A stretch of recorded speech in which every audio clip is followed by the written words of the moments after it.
Muchas veces nos encontramos en disyuntivas de qué hacer con nuestra vida.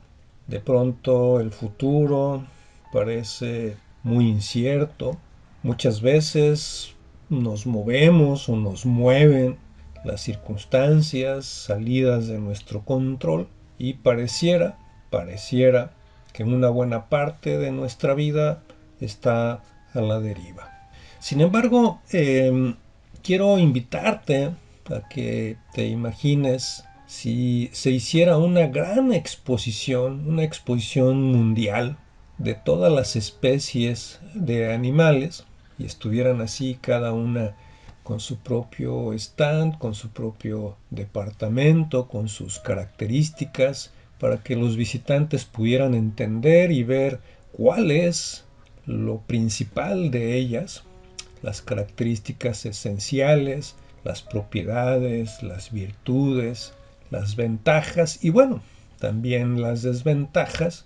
Y ahí podrás encontrar millones y millones de especies. A mí en lo particular hay dos que me llaman mucho la atención, por supuesto de todas las especies, cada una maravillosa, cada una extraordinaria, cada una con una gran inteligencia. Y dos de ellas, para el tema que hoy nos ocupa, me parecen interesantes. Hay una especie de salamandra o ajolotes, que así les llaman, que son mitad peces y mitad anfibios o terrestres, es decir, viven un tiempo en el agua y viven otro tiempo en la tierra. Pero eso no es lo más significativo desde mi punto de vista, sino que tienen la capacidad de regenerar alguna de sus extremidades, ya sea una pata o la cola, cuando la pierden. ¿Cómo es posible? ¿Cómo es posible que un ser pueda regenerar, volver a construir a partir de sí mismo una extremidad? Esto habla de una gran inteligencia, de una ingeniería biológica de gran capacidad. Y bueno, esa es una de las especies. Hay otra que es un insecto, que son las luciérnagas, y esas, a partir de sí mismas, imagina, ve cómo pueden generar luz, ¿sí? Luz. Cómo a partir de sí mismas, de reacciones biológicas, químicas, físicas, pueden generar una luminiscencia en sus propios cuerpos. ¿Cómo? Esto habla de una gran capacidad, de una gran ingeniería bioquímica, biofísica, para poder transformar los alimentos que esta luciérnaga consume en sustancias que son capaces de generar luz por sí mismas. Pero sigamos con esa gran exposición.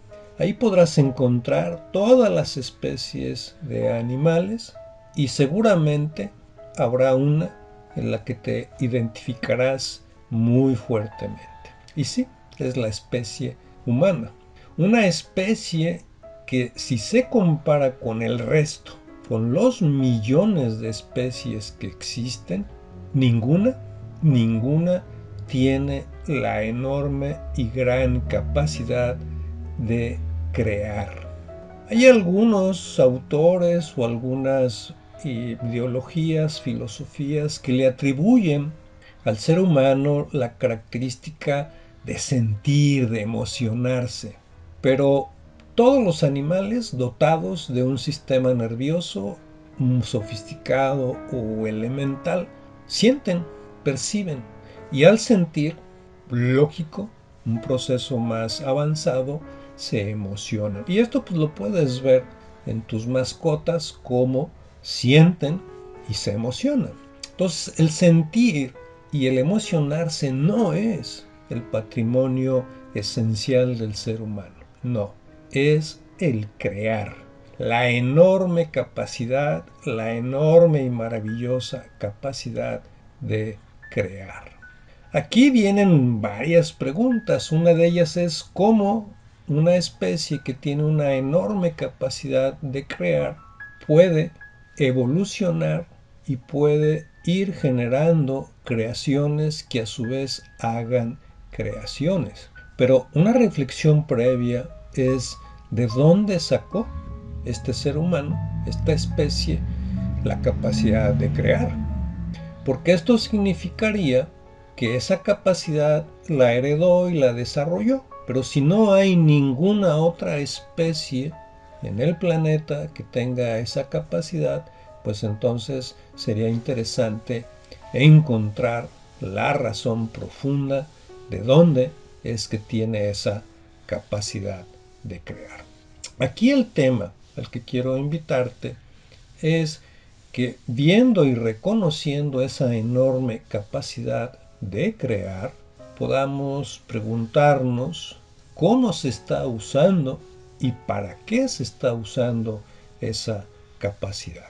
Y esto tú lo puedes ver en cada una de las actividades de tu día a día, lo puedes ver en el entorno en el que te mueves, lo puedes ver en la cultura en la que estás inmerso o inmersa, y entonces podrás ver, podrás deducir, podrás evaluar a qué y en qué y para qué se está usando esa enorme capacidad de crear.